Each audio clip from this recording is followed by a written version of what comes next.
So I say this a lot, and this is very true, that every success story I've ever met on day one never thinks it's going to happen for them. Mm. It doesn't matter. You have something in common with all of us. The only thing that is required is courage to start, not the belief. You don't need to make your doubts and your fears go away. You just need the courage to start.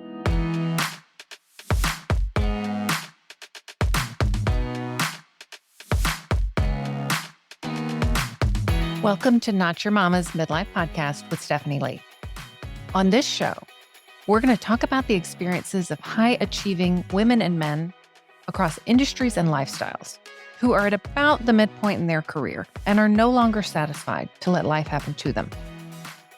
Together, we're going to purposely create the second half of our lives by addressing burnout and overwork, by getting clarity on how we're creating the experiences of our lives, including how we're keeping ourselves stuck, by articulating what it is we want for the second half of our lives, and identifying a plan to achieve it.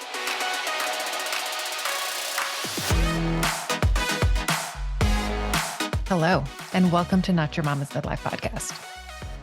Today, I'm going to be interviewing Corinne Crabtree. She is a weight loss coach and simply a fixture in the life coach community for the Life Coach School, where I was certified.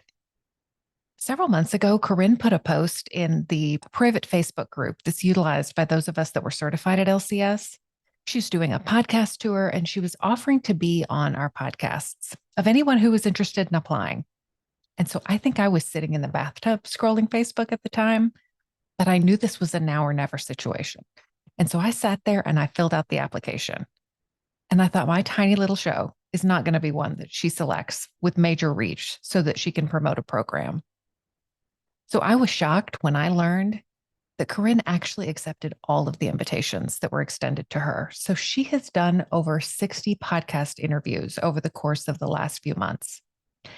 And I tell you that to share with you just how generous Corinne Crabtree is with her knowledge and experience, not only with the clients that she serves in her programs, No BS Weightloss, and now No BS Businesswomen, but also with those of us that are coming behind her as life coaches. So it's such a privilege to have her on the show today. Corinne Crabtree is a master certified weight and life coach with a mission to help every woman break generational curses in order to improve their personal health and wellness. She lost over 100 pounds 15 years ago. And ever since, she's dedicated her life to teaching other women how to do the same. She's one of the leading voices now in both the weight loss and business industries. She's the host of the wildly successful podcast, Losing 100 Pounds with Corinne. It has been downloaded more than 50 million times and in 160 countries. Over 1 million women have taken her free weight loss course. And now she has over 14,000 paid members in the No BS weight loss program. After being a featured expert at the Life Coach School and having her business rank 1052 in the Inc. 5,000 fastest growing businesses of 2022, Corinne founded the No BS Business Women's Membership. This program focuses on providing online entrepreneurs with simple frameworks, tools, and the focus that they need to take action and build the business of their dreams. In addition, she offers advanced weight loss life coach training for coaches, dietitians, and medical professionals who want to improve their clients' weight loss goals. You can catch Corinne on Facebook and Instagram talking shit about the diet and online marketing industries. Her greatest passion is helping women get rid of their old shitty thoughts by using self-love to never quit on themselves again. I am delighted to bring you this interview with Corinne. Let's get to it. Well, Corinne, welcome to Not Your Mama's Midlife Podcast. Well, thank you. I love the title. It's so I'm awesome. so glad. Thank you. Thank Oh, you. yeah. Yeah, so it is wonderful to have you here. Thank you so much. So Well, tell my audience a little bit, if you would, just in your own words. I've shared with them an intro already, but I'd love for them to hear from you who you are. So I lost weight. It was around 2005 and 2007. I lost 100 pounds after a lifetime of really suffering. Like by the time I was 9, I was really overweight. I was just telling someone a story about how, when I was 9, I was walking up some stairs at school, and I hadn't thought about this in years. And one of the bullies that like bullied me all the time made a comment to me about, why did I walk bent over to where Mm. everyone could see my big butt swinging back and forth? And just the other day, I was walking up the stairs in Yeah. my own house, and a voice in my head said, "Make sure you stand up straight." Oh my. Yeah. So I was telling this person, I was like, our old social conditioning, our old bullies, our old voices, they Yes. stick with us for a long. I mean, I have had my weight off for 16 years, and that happened when I was 9, and I am 49 years old. Yeah. And I was telling them that story because that just happens. Like, we just all have Mhm. crappy thoughts all the time. Like, it's not anything to get too worked up about. But I was bullied, made fun of. I was always the big girl. I struggled with my weight even in my 20s. And then in my early 30s, I'd had a son, and just like, I was at the end of my rope. Mm. I just, I had suffered with depression also throughout high school. I had had a suicide attempt at 17. Mm. And by the time I was ready to lose weight this time, I was postpartum, feeling terrible, over 250 pounds. I literally, it worried me to even walk my baby up the stairs because I Mm. was so winded. It would hurt my back. So I just spent my whole life, it felt like my whole life, just struggling with my weight. And then I eventually lost it through some small changes. I didn't do anything crazy. I knew that because I'd failed so many diets, there was just no way that I could ever do something like that again. So I Yeah. just made little changes. Eventually, after 18 months, I lost my weight, and then decided I was going to help other women do the same. Oh, amazing. So, a lot of the women that I work with, Corinne, and that listen to the podcast are women who are looking to change their lives in some way for the second half of their life. They want something more, Mm-hmm. and something that many of us, and I will say us because, of course, I'm one of those women too. Many of us have in common is there's also some weight to lose. Yeah. Yeah. And I had a personal aha moment that I'll use to kind of start our conversation. And it was driving home from work one day and realizing how much I was looking forward to what I was going to make for dinner. Mm-hmm. And it wasn't a special dinner. It was just a weeknight dinner, sort of one of our usual things. And of course, I want to say, and there was nothing wrong with looking forward to what I was going to make for dinner. Yeah. But I had this moment of awareness and thinking that's low hanging fruit. That's really not what I want for my life. And it occurred to me then, and I really saw how overeating could be a way to just simply take the edge off of dissatisfaction with your life. So it's almost just good enough that you don't have to make any changes. Yeah. It also, I think a lot of times, we don't realize when we are, and it's not just when you're overweight, it's like kind of a Mhm. symptom of the bigger problem of when food becomes the highlight reel of your life and your life is not the highlight reel anymore. Now we Right. have a problem. Like, Yeah. and sometimes it's like little epiphanies like that, where you're just like, oh my God, the best part of my day is what I'm going to make for dinner. Like, that Yes. means the rest of the day was just crap, Yeah. or it was hard or Yeah. overwhelming, or, like, I just know that for a lot of my women, Hmm. because I have a lot of high achievers inside my weight loss membership. And one of No the doubt. biggest problems they have is they wake up and they literally just are on go until they Yes. do get home. And they haven't thought anything other than the next thing that's in front of them. And they don't take even a moment during the day. And I don't mean like sitting back and sitting on a pillow, because we're all busy. Hmm. Right. But they, like, if they finish something, they never think good job. They're like, oh, Mm. thank God I got that done, because I got like 40 more to do. So, like, we do this all day Yeah. long, and we don't even realize how stressful of a life we have until we go home. And the only way we know how to take it all down and have a good time is the Hmm. food that we're going to consume. Yeah. Absolutely. So when you began to take a look at losing weight for yourself, what was it that you wanted? Why this time, and what was going to make this time different? Well, it's so interesting because I think this is the fairy tale that we all have about weight loss is that there's going to be a day that I'm just going to wake up and be like, my life's changing and I'm going to be so self-assured, motivated, and all the things. Right. No, I woke up one day laying on the couch watching my 1-year-old play and realized I couldn't play with him. And then I cried all day, Yeah. cried until my husband came home, cried to him, and I literally just said, I don't know what I'm going to do, but I'm going to figure something out. Yeah. And the next day I just got up and I was like, I'm going to go for a walk. But that next day, I did not feel motivated.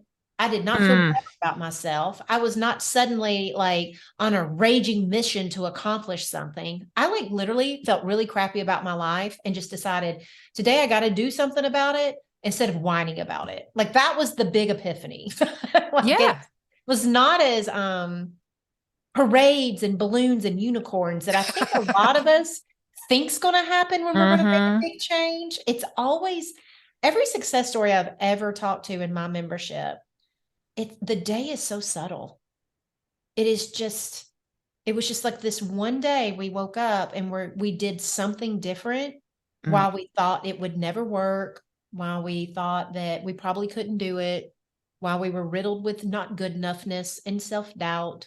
Like I tell people that all the time about weight loss. We make such a big deal out of whether or not we've been able to lose weight before, these other things. I'm like, it's so irrelevant. I've never literally, like, I have coached thousands of women at this point on how to lose all of their weight, or not even just how. Actually, thousands have lost all of their weight. I've got like 400 or 500 now that have lost 100 pounds, and a few hundred that have lost 200 pounds. Yeah. Every one of them, same story. I don't know. I didn't believe I could do it on day one. Like we put all this hope and pressure on that. You don't need to believe on day one. You just got to get started. Like that's literally it. Yeah. And that's like the magic sauce of weight loss is like every day you don't have to believe you can lose all your weight. Every day though, like I always tell people do doable beliefs. I don't have to believe I can lose all my weight, but I believe at lunch today, I can leave a few chips off this plate. I believe that. Yeah. Like most of us can get behind things like that. Then we just have to work on thinking, but eating 2 chips is not going to be enough. It's like, yeah, it is. You know why? Because if I eat all the chips, that for sure is not going to be good enough. Right. We just have to have these better conversations with ourselves about all of it. So tell me a little bit about those better conversations. What does that sound like? So like one of my examples, like for me personally was, when I first got started, I wanted to learn how to like walk, like literally how to, like, to me, I had to learn how to agree on how long it was going to be, where it was going to get done, when it was going to happen, and all the things. So I had agreed in the very beginning, I'm going to walk for 15 minutes and I needed to do it at the Y. I started losing weight during a cold time of year in Nashville. Yeah. And trust me, I'm a July baby. Like I'm a Cancer. Me and winter do not get along. Like Corinne is not going to go walking outside. So I was like, I'm going to join the Y and I'm going to go each night because the only time I could go was when my husband got home from work because my baby, we didn't know at the time, but he had autism and he couldn't go to I had tried in the past of taking him to there was a couple times I thought, I'm going to lose some weight and go to the gym. He just cried the whole time. Like it was very overstimulating. So I was like, I know I got to go at night. So then what I had to do to make changes was the moment that I thought it wasn't good enough, I had to tell myself, Corinne, the only thing that's not good enough is you staying at home thinking it's not good enough. You have to start with something. So I had to have those conversations.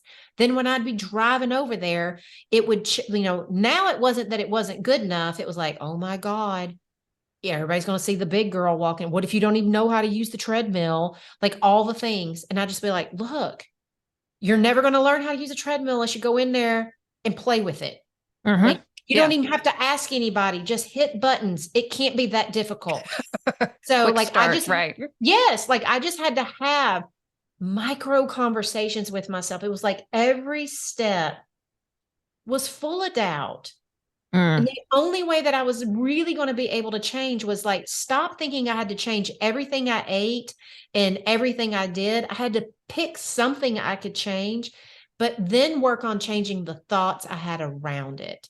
That was all, like, it really dawned on me when I was losing weight. I would catch myself in so many moments where I'd think, oh my God, like, every time you talk to yourself like that, you set yourself up to feel terrible and quit. We just can't talk to Yeah. ourselves like that anymore. Because I knew intellectually that if I did things, that was better than doing nothing. But in the Mm-hmm. moment, my self-doubt, my crappy talk of like, that's not good enough, that won't work, you've never been able to do it. All of that made so much sense in the moment. Right. But I would have to tell myself, like, no, it just is not true. It is not true. Like, I remember saying, old Corinne thinks she can't lose weight. New Corinne thinks she doesn't know Jack. Okay. Like, I'm just like, why are we believing Yeah. all of that? Like I'm no fortune teller. Like, Yeah. and everybody needs to think about that. Whatever big thing you're pursuing, whether it's starting a business, it's changing jobs, losing weight, or whatever, you are not a fortune teller. So quit trying to figure out what's going Mm. to happen in the future based on some crappy opinion you have about yourself Yeah. and about your past. So, Corinne, you talk so gently to yourself when you're talking about how you would coax yourself to get on the treadmill or to think Yeah. differently. How did you develop that gentle inner tone, that way of talking to yourself kindly? Lord, I wish I knew. It just was like, I think, like, when I think about it, it was one, I had always had a really butthole inner voice. Mm-hmm. Like, I mean, I just tore myself up Like, like yeah. new, like religion. Mm. And I think it just dawned on me at some point, like, beating yourself up has gotten you nowhere. Like, it's legit gotten you nowhere. Like, I couldn't figure out anything in my life that was better because of my beat downs. Yeah.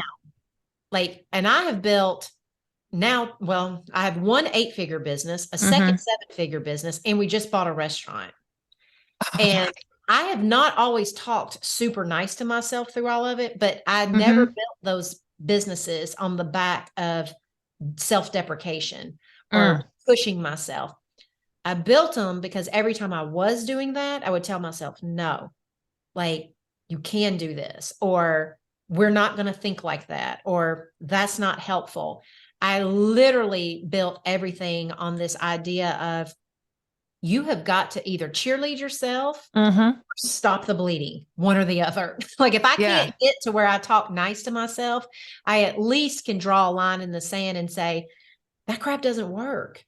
There's just no sense in thinking that way. Yeah. Like, so many, like, I've been coached several times on not feeling good enough. Mm-hmm. And Yeah. like, that had been like a running theme my entire life of like, no matter what I accomplished, for some reason, I just like, yeah, but that's not good enough. It's the next thing. It's the next thing. It's Mm-hmm. the next thing.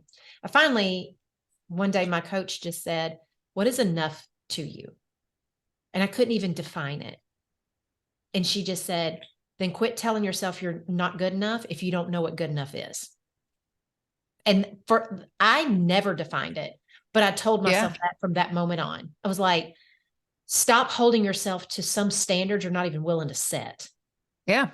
And then I've coached people where they'll tell me what good enough is. Mm-hmm. And then I tell them, like, is that the working definition you want for yourself?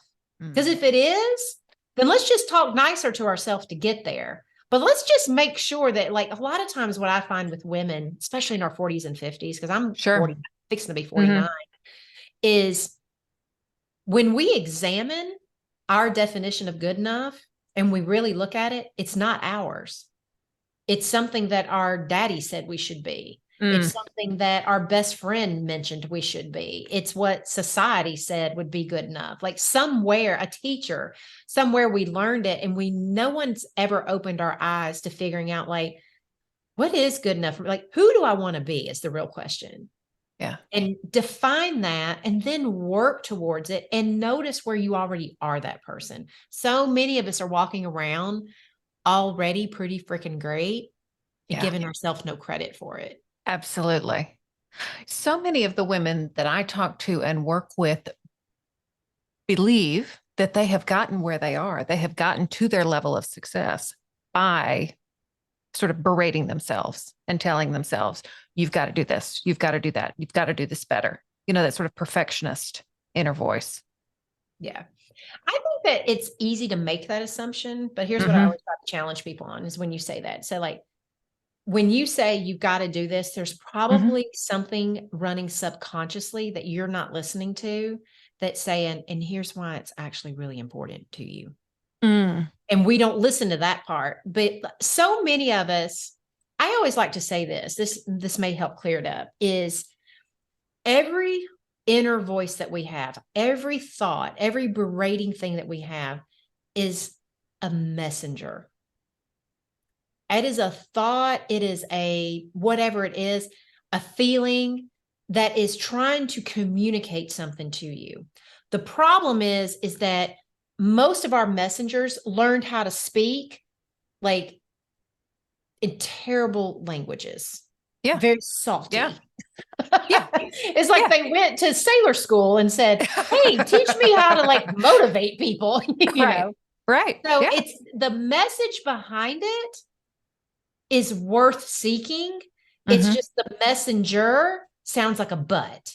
Yeah. So don't throw out the message because of the messenger. And what a lot of us do is we get so caught up, like my brain's a butt, and my brain says it this way, and it Mm-hmm. beats myself. And that's the only way I can be successful. It's like, no, it's not the only way to be successful. You were successful because something like the message underneath it is what's really driving you.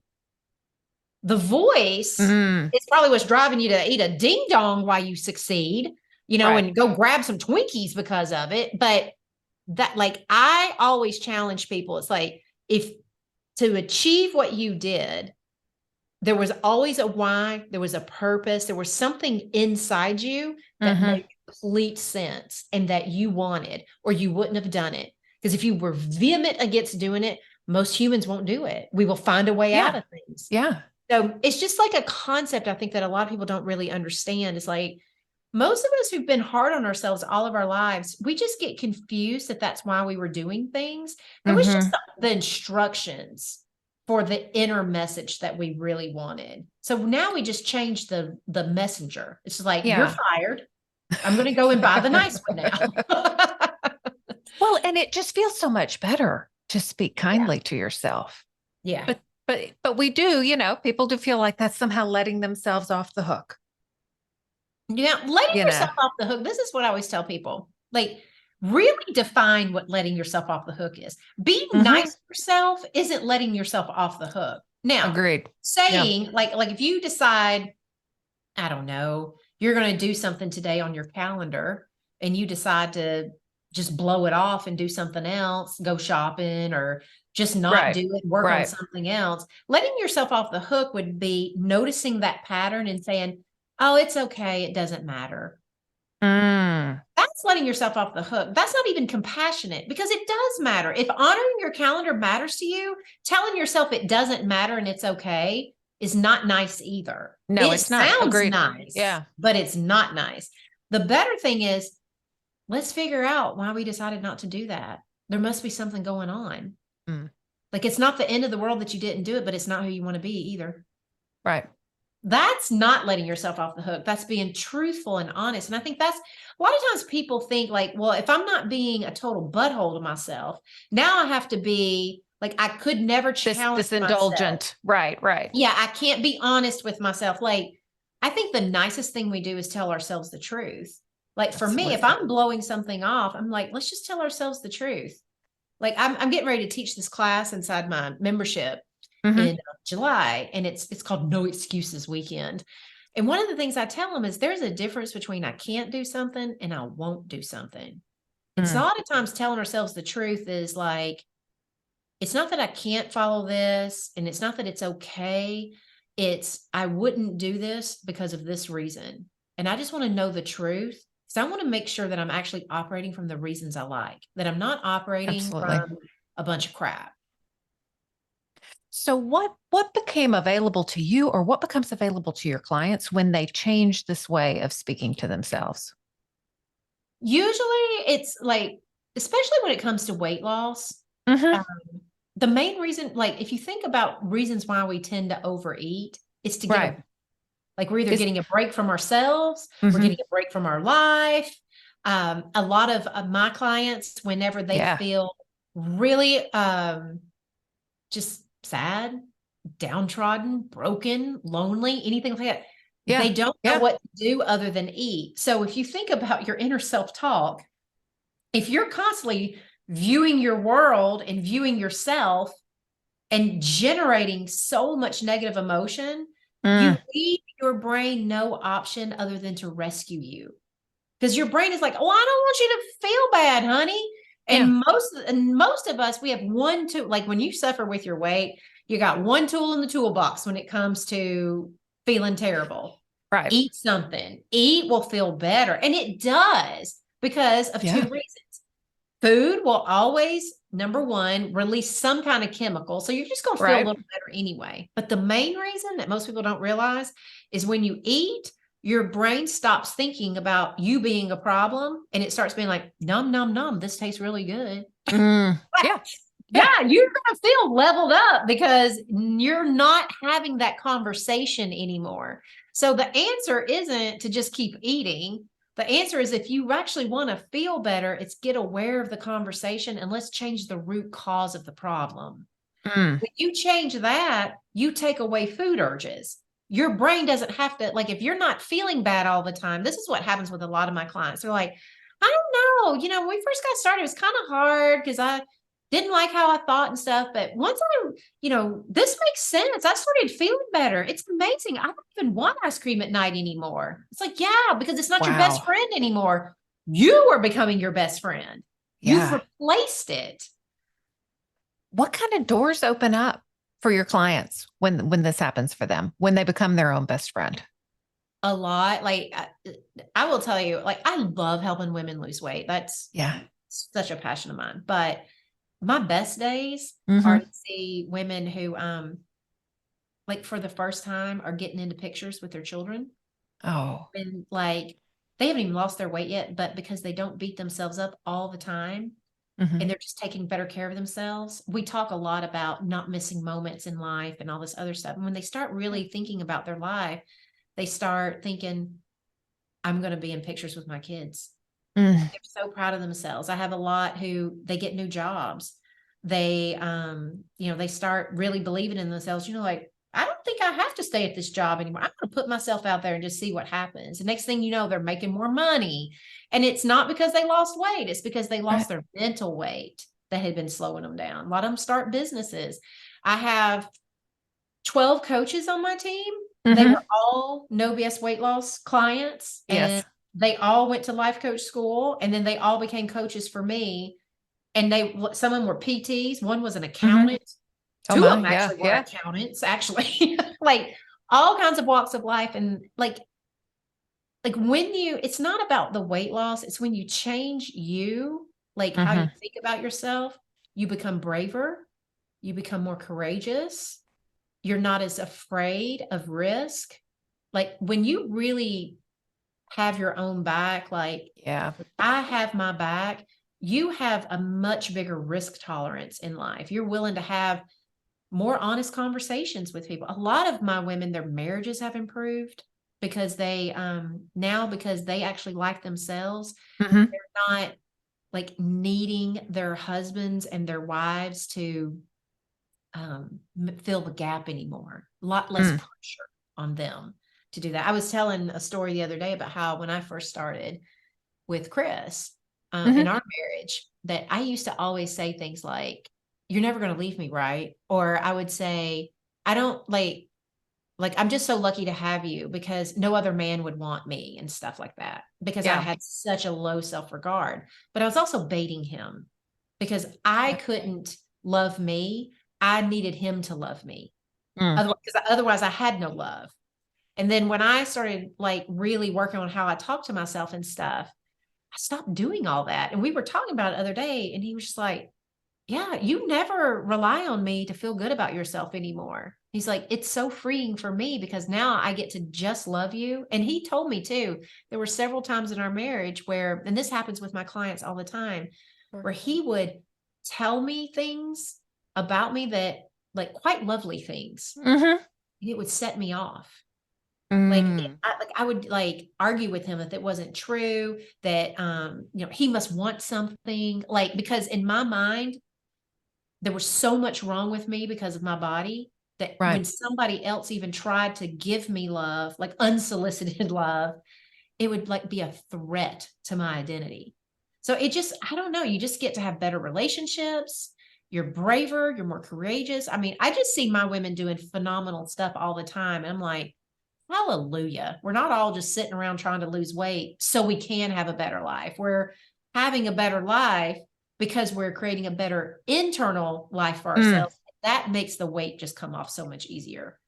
Oh my, that's just amazing. I love that so much. Yeah. So I have been curious watching your trajectory and the start of No BS Business Women. I mean, obviously, I'm sure that was a business decision for you, but I have wondered as well how many of your women who were enrolled in that program were itching for something more and had that interest and that desire for business coaching from you because they were pursuing more in their lives or wanted something different. Yeah, for sure. So I started that business because, well, I didn't go to college, Hmm. didn't do anything. And then I started my business in 2007. And it wasn't even like really profitable at all. Like, I mean, I made a few, like maybe 10 to 20, $30,000 a year for a while. But I showered my clients with stuff. Like I just loved what I did, but I never took it seriously. Then Yeah. in 2015, I was like, we got to take this seriously. There were some things that were happening in our life, and Hmm. my husband even had said several times, and I didn't believe him. He was just like, you're really good at this. Have you ever thought about growing it? And I was like, I don't know, all that stuff. Well, then I got serious and took it from, my measly 30K a year. We're on track right now for 15 million this year just in the weight loss. Amazing. Yeah. Yeah. And so I started the business membership because I knew there were a lot of women like me who wanted their own thing. And Hmm. was watching a lot of course creators and coaches who just really wanted to have a business, but just had no home, no real place where they could go and learn the skills that they needed for that online business experience and get their mind right around it. Because I really believe you got to have a CEO mindset. I don't care Hmm. if it's making a dollar. You got to have CEO mindset from day one. That's what I didn't have. And that's why it took me, forever to do it. And I just didn't want Yeah. women to have to wait that long to do something amazing in their life. So Yeah. I really did start it because I had loved coaching business. I was getting invited everywhere to coach business and tell my story Hmm. and stuff. And I looked at my husband one day and I said, I want to start a business membership. I was like one of those people where they say, like, whatever you do, don't do too many things. Don't have too many Right. offers. You'll cannibalize your lane and all this stuff. So I was scared to Yeah. do it. I was Yeah. really scared, but I had a big passion for it. And the majority of my people a lot of my women they've got their main job and they want Hmm. something more for themselves. And so they're trying to build that Aside. business into, like, take the side hustle to the main hustle. Okay. Okay. So tell me, going back to a little bit to our earlier conversation, when you're working with the women in your business coaching program, what do you see and observe within those women in terms of the way they talk to themselves and what the role of their It's the self-talk is? same. It's like instead of sitting there going, my thighs are too big, they're saying, I don't know, I'm not good at math. Like I didn't go, a lot of them didn't go to college either, or I Okay. didn't go to college for this. Like Mm, they have it's the same thing of, there's this thing that I want to do. And here is my list of 32 reasons why that will never happen for me and all of my life. Like yeah. it's just a different flavor of self-loathing. Um, Hmm. it's so interesting because I always like every time I'm coaching in business, I'm like, no, I'm just going to give it to you in a weight loss example. Cause like most women can Mhm. always, whatever, but we're Absolutely. always comparing the same thing. It's just like, if they have a hard time following their food plan, they got a hard time following their calendar. And so if I'm Yeah. lazy about exercise, I'm lazy about my calendar on the business side. If I'm not good at this, I'm not good at that. It's all the same stuff. It's just Mm, plug in the thing. That's the only thing that rotates. that's so interesting. Oh my goodness. We're all just so similar in the way that we Sure. do these things. Oh So yeah, so do you have women that do both at one time that are pursuing both losing weight and building a business at the same time? I do. And I usually encourage people that there's a big myth out there that like, Yeah. there's no way I can lose weight while building my business. And I'm like, Yes. there's no way you can eat your face off and build a business. Like let's tell the truth. Yeah. Most of my women, the half the time, if they're Mm-hmm. not following their calendars, because they followed their nose right into the refrigerator. Like, Mm, what if you were doing your task instead of eating? You'd lose weight, number one, and you'd get your crap done. yeah. So it's like, it's this idea. I tell people all the time, you can build a business better if you remove one, uh, extra snacking, because Mm. now you're going to have time to work that you keep saying you have no time. It's like I always tell people, I'm always shocked when people say, I don't have time to lose weight. I'm like, but all this overeating you do takes time. Yeah. Like, can you cut that out and get some time back in your life? They're like, oh, Yeah. All the you just don't. Netflix and binging. Yes. Yes. Or they'll say things like, and well, this is the other thing I think weight loss helps with business is when you like the way that I teach weight loss is not time consuming. I mean, we're really just Hmm. doing basics. It's not even like we're asking you to build an arc or something. It's when you take away a lot of the overeating and you're getting hydrated and you're getting the sleep, you have more energy for your business. The Yeah. main reason why people have a hard time building their business and losing weight is because I'm building my business talking to myself like a jerk. Hmm. And so I need some Mm. way to decompress.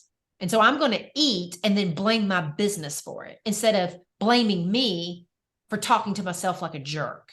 Yeah. Like a lot of them are people pleasers. Like they'll like say yes to 500 things Of and then they're trying course. to build a business and then they'll say that they can't lose weight and build a business. I'm like, no, here's the real thing. You won't say no to certain people. Mm. Like, let's just tell the truth. Yeah. You're not overextended. There are things and people in your life that you don't want to have tough conversations with. So tell the truth. I choose to not have tough conversations. I choose to have too much on my plate. So that's the truth. I don't need to eat over that. But when we tell ourselves, like, oh, I'm a hopeless victim of all these things, and I just don't know how this gets on my calendar, it's like there ain't no Mhm. fairy putting things on your calendar. You're Yeah. saying yes when you want to say no and you refuse to do it. Yeah. What's the transformation like when you're working with women and they begin telling the truth to themselves? Usually there's some relief in the Mm. very end. Like most people think that like, oh, that's going to feel terrible. It's like, it really doesn't. It actually feels terrible. What feels the most terrible is thinking everything's out of your control.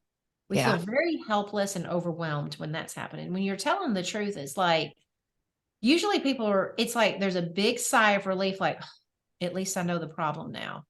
Mm. It's like, And I there's can do something about the problem now. Yes, there's like Yeah. a feeling of authority and Yeah. relief that come now. You don't feel amazing. Like this is the thing about telling the truth. Don't expect to be like, yay, the truth. We're not going to be happy with it.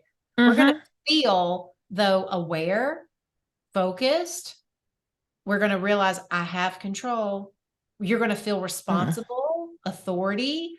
Those are not sexy emotions usually, but they're Yeah. very necessary in order to gain control over your life.